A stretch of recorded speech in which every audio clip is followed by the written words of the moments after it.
بسم اللہ الرحمن الرحیم۔ ایمان سے بڑی دولت کوئی نہیں ہے، کیونکہ دولت دنیا تو ختم ہو جائے گی۔ اگر ایمان کی دولت نہ ہو تو دولت دنیا بھی فائدہ نہیں دیتی۔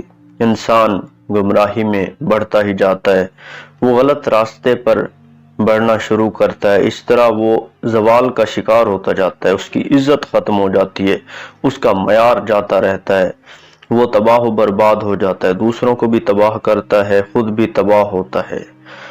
اور جس کے پاس ایمان کی روشنی ہوتی ہے، اگر اس کے پاس دولت دنیا نہ بھی ہو تو وہ مطمئن ہو کر زندگی گزارتا ہے۔ اور جس کے پاس ایمان کی کمی ہوتی ہے، چاہے اس کے پاس جتنی بھی دولت ہو، وہ کبھی بھی خوش نہیں رہ سکتا۔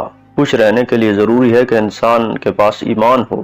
جب انسان کے پاس ایمان کی دولت ہوتی ہے تو وہ مایوس نہیں ہوتا، اور جس کے پاس ایمان کی کمی ہوتی ہے وہ مایوس ہو جاتا ہے، اور جو مایوس ہو جائے وہ تاریکیوں میں بھٹکے گا، اندھیروں میں چلا جائے گا، اور اس کی زندگی میں کوئی امید کی کرن باقی نہیں رہے گی۔